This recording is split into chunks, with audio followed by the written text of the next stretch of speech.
Alors bonsoir à tous, merci d'être là, si nombreux, on a fait des paris sur l'affluence ce soir. Je suis très content d'être à Marseille, où j'ai beaucoup d'amis, j'en ai déjà vu quelques-uns et j'espère en voir d'autres à la fin de la conférence. On attend encore d'autres collègues à vous qui, m'a-t-on dit, sont pris dans je ne sais quel bouchon ou métro. Et donc voilà, je vous remercie de m'accueillir. Je remercie l'association Anuma, c'est un joli nom, et je remercie plus spécifiquement, d'habitude on fait les remerciements à la fin, moi je l'ai fait au début, je remercie plus spécifiquement Marie-Sara, qui a organisé de main de maîtresse notre venue. Je suis avec Arthur, qui est mon bras droit, à Baleine-sous-Gravillon, et je me présente en deux phrases, parce qu'il y en a peut-être qui ne savent pas ce qu'on fait, et c'est bien normal. Je m'appelle Marc Mortelmans, c'est écrit là. J'ai testé mon laser comme ça. Et effectivement, j'ai créé il y a 4 ans une famille de podcasts qui s'appelle Baleine sous Gravillon. Et depuis 2 ans, je fais des émissions sur France Culture qui s'appellent, c'est un nom horrible, Mécanique du vivant, dans lequel je raconte avec des spécialistes un petit peu la façon dont ils évoluent, on va dire. Et dans 2 semaines, je publie, c'est pas moi qui publie, mais nous publions un livre qui s'intitule « Pour en finir avec les idées fausses sur le vivant ». Voilà. Et c'est de ça que je suis venu vous parler ce soir. Je pense que je prêche et je parle devant une assemblée de convertis, mais voilà, j'espère que ça va quand même vous intéresser parce que peut-être que comme moi, vous avez noté qu'il y a beaucoup de bêtises et juste beaucoup de choses que les gens ne savent pas, ne connaissent pas, ce qui n'est pas dramatique, hein. On a tous nos domaines d'excellence ou d'ignorance. Et j'ai rassemblé dans ce livre, c'est ce que je dis dans l'introduction d'ailleurs, la plupart de mes erreurs d'abord, c'est-à-dire toutes ces choses que moi-même j'ignorais ou que j'ai dit qui étaient fausses et que j'ai creusées et petit à petit on s'amende. Et donc ce bouquin, il y a en partie mes propres erreurs, mais il y a aussi des grosses erreurs qui retardent l'avancée du schmilblick, je dirais. 6e extinction de masse, toutes ces choses qui sans doute vous préoccupent autant que moi. Voilà, je pense que je suis bon sur l'intro. Alors, vous allez voir, durant cette conférence, je vous ai mis beaucoup de photos. Il faudra me pardonner, mais je pense que c'est bien les photos. Et ces photos résument l'introduction du bouquin qui est un constat. Et ce constat, c'est que, alors pardon pour le truisme, le vivant est magnifique. Je pense qu'il nous passionne tous ici ce soir, sinon vous ne seriez pas là. Et je m'émerveille par exemple qu'un gecko puisse courir sur un plafond lisse, mieux que Spider-Man, je dis dans le bouquin. Je m'émerveille qu'un insecte, comme le géris, puisse courir sur l'eau, mieux que Jésus, je dis aussi dans le bouquin. Je m'émerveille que cette petite pieuvre, je ne sais pas si vous il y en a qui la reconnaissent, cette petite pieuvre, parmi vous?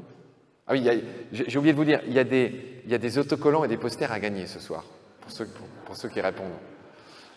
Et j'en dirai un mot tout à l'heure. Mais est-ce que vous reconnaissez cette petite pieuvre? Personne?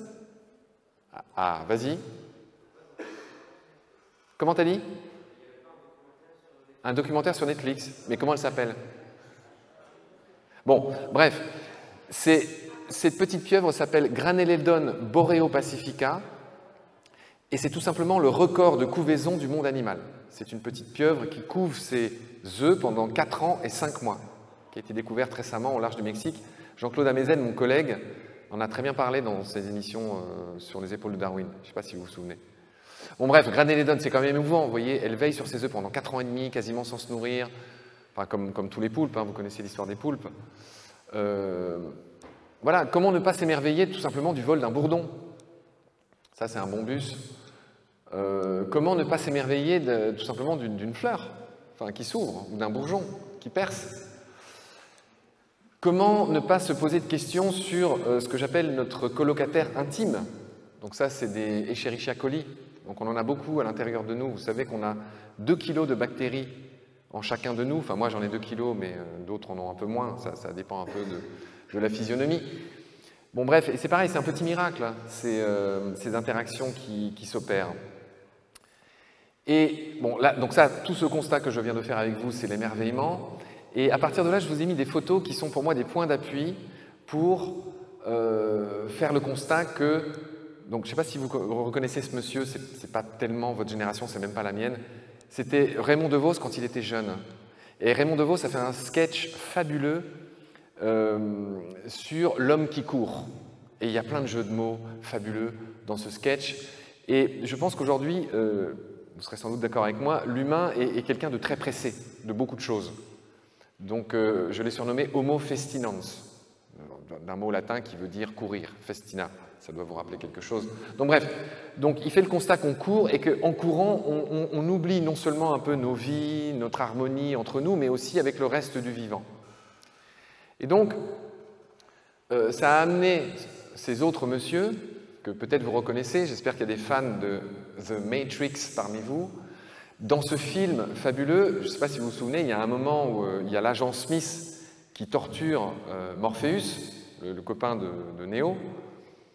Et en gros, c'est une tirade alors que j'aurais pu vous lancer, mais apparemment ça risque de faire des petits problèmes à l'enregistrement, donc je ne vais pas le faire, mais je vous le résume. Et donc, l'agent Smith, à un moment donné, fait sa célèbre tirade dans laquelle il raconte que l'homme, en gros, est le cancer de la Terre. J'en vois qui font oui de la tête, c'est une scène qui est mythique, je dirais, de l'agent Smith. Et donc, tout ça m'amène à recycler une phrase célèbre du commandant Cousteau, qui est lui aussi très critiquable. On n'aurait pas assez d'une conférence pour dire tout ce qu'il a fait de bien, mais aussi tout ce qu'il a fait de mal. J'y reviendrai un peu tout à l'heure.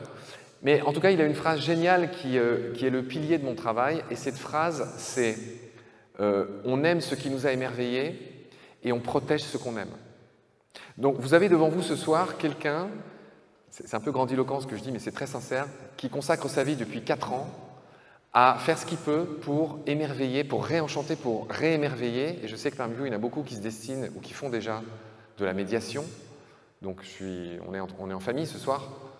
Et donc voilà, dans mes podcasts, dans mes publications, sur les réseaux sociaux ou ailleurs, je consacre ma vie, le mot n'est pas trop fort, à juste raconter le vivant. Le vivant est suffisamment merveilleux pour se suffire à lui-même, mais encore faut-il que les gens en aient conscience. D'où ce bouquin, d'où les podcasts, etc., etc. Et de manière un tout petit peu amusante, je vous ai mis un balai. Alors pourquoi j'ai mis un balai?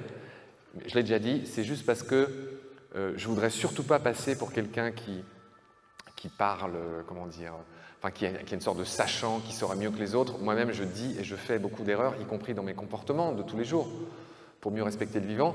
Et donc, ce balai incarne le fait que c'est bien quand on balaye devant sa porte, plutôt que d'être toujours prescripteur et de dire « Ah, ça c'est pas bien, lui c'est pas bien, les chasseurs, les agriculteurs, je sais pas quoi ». Donc, en résumé, oui, tu as vu, j'ai fait une petite référence à toi, Renaud, à ton futur sujet. Car il y a des étudiants parmi vous qui vont peut-être faire des émissions dans Baleine sous gravillon, je le glisse au passage. Alors, à la fin de chaque chapitre de cette conférence, qu'on va essayer de faire tenir en 2 heures, si vous ressentez de l'impatience, n'hésitez pas à me faire des signes. Je comprendrai qu'il faudra accélérer. À la fin de chacune des grandes parties, je vous ai mis une citation que j'estime très éclairante. Et donc, c'est juste pour dire qu'on a beaucoup de boulot pour nous réconcilier avec le vivant et faire en sorte que nos amis, nos proches et puis nos moins proches choisissent aussi ce chemin. Pour l'instant, on en est loin. Et donc, bref, j'ai un ami chilien qui s'appelle Pablo, que j'embrasse ce soir à la distance, qui m'a dit cette phrase fabuleuse qui correspond à cette vieille citation en français « Il y a loin de la coupe aux lèvres ». Et donc, en chilien, ça se dit « Del dicho al hecho a un largo trecho ». Vous voyez l'image? Ça rime un peu, c'est joli. Alors, premier chapitre qu'on va voir avec vous ce soir, j'essaie déjà d'accélérer un peu. Si vous voulez ce bouquin, et mon discours pour plus largement, et se subdivise en une dizaine de grands chapitres et qui vont du très théorique, des bases théoriques, aux choses les plus pratiques. Vous allez vous en rendre compte vous-même. Et donc, on commence un peu par les grandes bases. Oui, et à chaque fois, je vous ai mis une belle photo de baleine sous gravillon pour illustrer chacun des chapitres. Donc, je remercie tous les photographes. Hein, là, c'est Philippe Grand. Alors, la suite de cette conférence, je vais énoncer, entre guillemets, des idées fausses. Et on va tranquillement les débunker, les démonter ensemble. Donc la première idée fausse, le bouquin commence par cette phrase que vous avez tous déjà entendue, j'imagine, et qui dit que la nature est bien faite. J'imagine que vous avez tous déjà entendu ça, et peut-être même vous l'avez dit vous-même, moi ça m'est peut-être arrivé aussi quand j'étais plus jeune, peut-être. Et c'est vrai que quand on voit certaines choses, et déjà nous, mais des gens par le passé qui avaient moins de chance que nous en termes de connaissances, qui étaient moins éclairés que nous, ont pu dire comme ce monsieur-là, qui s'appelle le révérend Paley, qui était un révérend anglican. Vers 1804, il a écrit un bouquin dans lequel il raconte que la nature est tellement bien faite qu'elle ne peut être que l'œuvre d'un grand horloger, une expression, cher Arthur, oui, que Voltaire avait déjà employée un siècle avant, et Leibniz aussi à sa suite. Enfin bref, il y a beaucoup de savants très éclairés qui ont dit que la nature est tellement bien faite qu'elle ne peut être que l'œuvre d'un grand horloger. Et donc ce Paley en question était émerveillé par l'œil humain, par exemple, qu'il trouvait tellement incroyable que ça ne pouvait pas être juste né comme ça dans une petite mare au cours d'une petite évolution où le concept n'était encore pas sorti, on va dire. Et voilà, et il s'émerveillait par exemple, là vous avez les fractales, les bourgeons floraux d'un chou romanesco, qui sont, c'est vrai, enfin, c'est quand même incroyable. Vous savez, l'agencement des fleurs de tournesol, il y a beaucoup de motifs dans le vivant qui reprennent le nombre d'or, la proportion divine. J'en vois qui font oui de la tête. Alors, la coquille du nautile, c'est un détail que je raconte aussi, n'en fait pas partie, mais tout ça, c'est un détail. Enfin, en tout cas, voilà. Et puis, on en arrive parfois à des choses qui sont aberrantes. Et je ne sais pas si vous reconnaissez ce monsieur-là, donc c'est un dessin. Donc lui, c'est Pangloss. Je ne sais pas si vous voyez où je veux en venir. Dans le roman justement de Voltaire, Candide, il y a un précepteur, il y a un professeur qui s'appelle Pangloss, et à qui on a donné son nom à un raisonnement débile et dévoyé qui s'appelle le raisonnement panglossien, et qui a beaucoup cours dans nos sociétés d'aujourd'hui. C'est pas qu'un truc de l'époque. Jusqu'à aujourd'hui, il y en a qui partent de la conséquence et qui inventent une cause pour aller avec. Donc, un raisonnement panglossien typique, c'est pourquoi l'homme a un nez. La réponse panglossienne, c'est pour pouvoir mettre des lunettes dessus. Vous voyez? C'est ça le raisonnement panglossien. Et donc, comment dire, cette façon de voir les choses n'est pas que anglaise, ou les Français ont aussi donné là-dedans. Et nous avons un écrivain célèbre qui s'appelle Bernardin de Saint-Pierre, qui est l'auteur de la première grande bluette de l'histoire de la bluette. Vous savez, des écrits un peu fleur bleue. Et Bernardin de Saint-Pierre a écrit que si le melon était prédécoupé comme ça, là, avec des stries, c'était pour pouvoir être mieux partagé en famille. Et que quand la famille était plus nombreuse, eh bien, on pouvait prendre des citrouilles. Vous voyez, donc ça s'appelle des raisonnements panglossiens. Et il y a des gens très sérieux qui ont expliqué ce genre de choses. Et je mentionne juste un de mes collègues à France Culture qui s'appelle... comment il s'appelle? J'ai oublié son nom.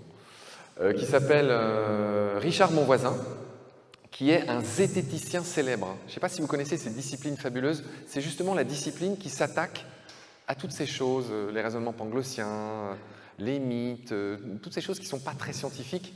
Ça s'appelle la zététique. Une sorte d'éthique de la recherche et de remettre les choses, de remettre toutes les églises au centre de tous les villages. Et Richard fait ce genre de choses. Il a fait de belles émissions sur France Culture à ce sujet. Bref. Donc, est-ce que la nature est bien faite? La réponse est non. Enfin, il y a plein de contre-exemples. J'en donne quelques-uns. Je ne sais pas si vous êtes au courant. Ça, c'est un œil humain. Je ne sais pas si vous étiez conscient que dans nos yeux, les câbles qui relient les cellules photoréceptrices, elles sont au-dessus des cellules photoréceptrices. C'est-à-dire qu'elles masquent la lumière.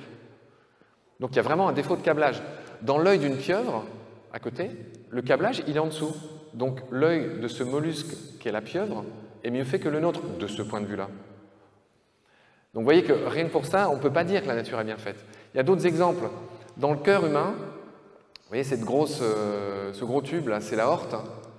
Et de manière assez incompréhensible, l'aorte fait une sorte de départ et de virage à 180 degrés pour repartir en dessous. Donc ça, c'est pas... Pourquoi elle ne sort pas direct en dessous, vous voyez, au lieu de faire un détour inutile. Bon, ça, c'est un poil. Et je ne sais pas si vous connaissez l'expression « ça m'horripile ».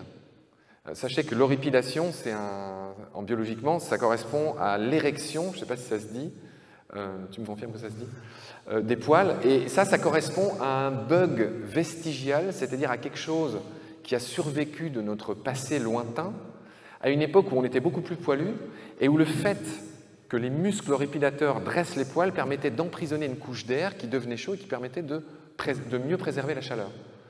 La chair de poule, à la base, servait à ça. Aujourd'hui, un peu comme le hockey, c'est un bug, on se demande à quoi ça sert. Est-ce qu'il y en a un parmi vous qui saura me dire à quoi sert le hockey? Ça ne sert à rien, c'est un bug. Et puis, pour nous les hommes, nous avons aussi bon, je ne pense pas que ce soit trop votre cas, mais des soucis de prostate nous guettent à un âge avancé comme le mien. Et je ne sais pas si vous êtes au courant, c'est quoi les problèmes de prostate, mais en gros, c'est un organe bizarre qui grossit et qui finit par empêcher la miction, c'est-à-dire le fait de faire pipi. Donc la nature n'est pas bien faite, j'en ai donné quelques exemples. Est-ce qu'on peut dire que la nature est mal faite? Il y en a beaucoup qui disent aussi que la nature est mal faite. Je ne sais pas si vous êtes au courant, je ne sais pas si vous connaissez cet animal ici, ce poisson. Il y en a qui connaissent? Ah, ça fait plaisir. Mola mola, vous avez dit tous les noms. Donc effectivement, il est très connu. Donc c'est un poisson-lune. Le poisson-lune, il a beaucoup de records. Je ne sais pas si vous êtes au courant. Le poisson-lune, déjà, c'est le plus gros, le plus lourd poisson osseux du monde. Les plus gros dépassent 2 tonnes. J'ai dit poisson osseux. Vous savez tous ici, vous êtes tous étudiants en biologie, que le plus lourd poisson, tout confondu, des océans, poisson qui n'est pas un terme très scientifique, je m'excuse auprès de vos professeurs, c'est le requin-baleine, qui peut atteindre 20 tonnes. Okay, donc, le requin-baleine, il joue dans une autre catégorie. Mais bref, donc le mola mola, j'ai dit, il a plusieurs records. Eh bien, son autre record, c'est que c'est l'animal qui produit le plus d'œufs par femelle en une fois. La femelle pond, en moyenne, 300 à 350 millions d'œufs par ponte. Et je n'ai pas résisté au fait de vous mettre à quoi ressemble la larve d'un mola mola. Je ne sais pas si vous en aviez déjà vu. En fait, la larve du mola mola, elle est en forme de shuriken. Je ne sais pas si vous voyez ce que c'est un shuriken. Pour les fans de Bruce Lee, ce sont les étoiles en métal qu'on lance dans les films d'arts martiaux. Et qu'est-ce que ça a à voir avec notre histoire de nature qui est mal faite? Tout simplement, on pourrait se demander, mais pourquoi 350 millions d'œufs, sachant qu'il n'y en a que quelques-unes de ces larves qui réussira à atteindre l'état adulte et à se reproduire comme sa maman et son papa. Voyez? Et avant de donner la conclusion de ça, je vous ai mis un autre exemple auquel j'ai assisté moi-même. Vous connaissez cette espèce de tortue? On va voir si vous êtes bon en tortue. Qui? Comment? Personne? Bon, je ne sais pas si vous savez, mais il y a 7 espèces de tortues marines. Et celle que vous voyez là, c'est sans doute une des moins connues, c'est la tortue olivâtre. En anglais, c'est la Olive Ridley turtle. Alors, moi j'aime bien donner comment ça s'appelle, des ordres de grandeur. Je ne sais pas si vous êtes au courant, il y a un peu plus de 320 espèces de tortues sur Terre. Il y en a 250 qui sont aquatiques. Il y en a une soixantaine, tu me corriges si je dis des bêtises, qui sont terrestres. Et il n'y en a que 7 qui sont marines. Et celle-là, c'est une des 7 espèces. Et ce qu'elle a de spécial, la Olive Ridley, la tortue olivâtre, c'est qu'il existe une plage au Costa Rica où j'ai vécu pendant 6 mois pour bosser comme prof de plongée. Il y a une plage qui s'appelle El Ostional où, à l'occasion d'une lunaison, elles arrivent toutes en même temps pour pondre en même temps et la plage est noire de tortues. C'est-à-dire qu'il n'y a pas 10 cm² sans tortues. Et il y en a tellement que, bien que ces espèces soient protégées, vous savez qu'elles souffrent beaucoup, les tortues, hein, ça sera encore une conférence à soi tout seul, mais les habitants du coin ont le droit de venir déterrer les œufs parce que de toute façon, les unes cassent les nids des autres pour pouvoir pondre le leur. Donc il y a un tel... Et ça aussi, ça a fait dire à beaucoup de gens que la nature est mal faite. Eh bien non, vous êtes étudiant en biologie, vous savez bien que ben non, c'est juste la stratégie. J'imagine que vous avez étudié cette stratégie RK, on ne va pas trop rentrer dans les détails, mais il y a des espèces qui produisent beaucoup de offspring, beaucoup de descendance, et qui misent sur le fait dont ils ne s'occupent pas, et qui misent sur le fait que quelques-uns vont s'en sortir. Et puis il y en a d'autres, comme nous, qui en font très peu, qui s'occupent très longtemps et très bien d'eux, et qui misent tout sur le fait justement d'en prendre soin. Hein, c'est les éléphants, c'est les humains, bon, tout ça vous connaissez. Donc voilà, ce sont juste des stratégies différentes. Allez, on aborde une autre idée fausse. La nature est cruelle. Alors ça, c'est vraiment une de mes préférées. Je pense que là, vous allez... c'est pas nécessairement amusant, mais vous allez apprendre 2-3 trucs. Alors, je ne sais pas si vous êtes au courant, mais je pense que vous l'êtes. Chez de grands animaux comme le lion, comme l'hippopotame, là, la photo, ils ne sont pas en train de se faire un câlin. Hein. Ce mâle est en train de tuer un bébé hippo qu'une femelle a eu alors que lui vient d'accéder au pouvoir. Donc, les lions font ça aussi. Ils éliminent les petits du prédécesseur pour faire passer leur propre gène. Alors, ils n'ont bien sûr pas conscience que c'est pour ça, mais c'est ce qu'ils font. Donc ça, comment ne pas penser que c'est cruel? Je vous ai mis un tableau de Goya, je ne sais pas si vous connaissez cette légende, Saturne, alias Chronos en grec, il y a un mythe qui raconte qu'il dévorait tous ses enfants. Et du coup, en biologie, je ne sais pas si vous connaissez ce nom, le chronisme désigne le fait pour un parent de manger ses enfants ou de le donner en pâture à ses autres enfants qui ont plus de chances que ceux qui sont un peu souffreteux. Vous voyez? Donc ça, c'est pareil, ça paraît cruel de faire des enfants pour les tuer et les manger ou les donner à manger à d'autres enfants. Enfin, vous voyez, l'humain est choqué de ça. Alors, vous savez qu'en psychologie, on parle souvent de tuer le père. Je ne sais pas si vous êtes au courant, il y a des araignées qui mangent leur mère. Je ne sais pas si vous étiez au courant, j'en vois quelques-uns qui font oui de la tête. Donc notamment cette espèce-là, il me semble qu'il y en a par ici, Stegodiphus lineatus. En gros, c'est une longue histoire, mais la maman se tient à disposition de ses rejetons. Il y a même son abdomen qui se liquéfie peu de temps avant qu'il soit prêt. Et en gros, elle s'offre à ces rejetons qui, ce faisant, ont davantage de chances, ont une meilleure fitness, c'est-à-dire une valeur adaptative supérieure aux espèces qui n'utilisent pas cette méthode. Donc il y a une vraie bonne raison de faire ça. Nous, ça nous paraît cruel à nous autres humains, mais ça existe dans le reste du vivant. Ça existe. Alors, je vous ai mis... Alors, j'espère ne pas dire de bêtises, mais il me semble que c'est des jeunes aigles de Bonelli, et je l'ai fait exprès parce qu'on m'a dit qu'il y avait un couple là, pas loin de chez vous, n'est-ce pas, Marie-Sarah? Donc, aigles de Bonelli. Donc, alors, ce que font les rapaces, c'est qu'ils pratiquent le caïnisme. Référence biblique, hein, Abel et Caïn, il y a Caïn qui tue son frère. Chez les rapaces, en général, c'est pas tout le temps comme ça, mais en général, il y a 2 rejetons. Il y en a un qui assez vite prend le dessus sur l'autre et qui est mieux nourri que l'autre. Et assez souvent, c'est pas tant qu'il le tue, mais l'autre, il a quasiment plus accès à la nourriture et il finit par dépérir et souvent par mourir. Et donc à l'envol, chez les rapaces, ça arrive assez souvent qu'il n'y ait qu'un seul petit à l'envol, à la suite de cette pratique qui s'appelle le caïnisme. Et les parents, ils ne dévient pas de leur route, hein, ils nourrissent celui qui demande en premier. Et donc c'est comme ça que Caïn se débarrasse d'Abel. Le papa chabot. Le papa chabot. Alors le chabot, vous connaissez, c'est un petit poisson des ruisseaux très très propres, c'est un bio-indicateur. Le chabot, il fait un truc extraordinaire, c'est-à-dire qu'il aménage une petite grotte sous une pierre, il vient faire pondre les femelles, il fertilise les œufs et il passe le reste de son temps à veiller sur des grappes d'œufs, mais un peu comme Gradenédone de tout à l'heure, la petite pieuvre, il ne se nourrit pas.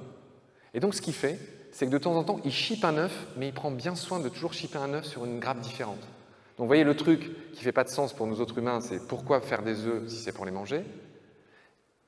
Et le truc qui en fait un peu plus, c'est, oui, mais il prend soin de toujours veiller à avoir une grappe d'œufs différente pour la variété génétique de sa descendance.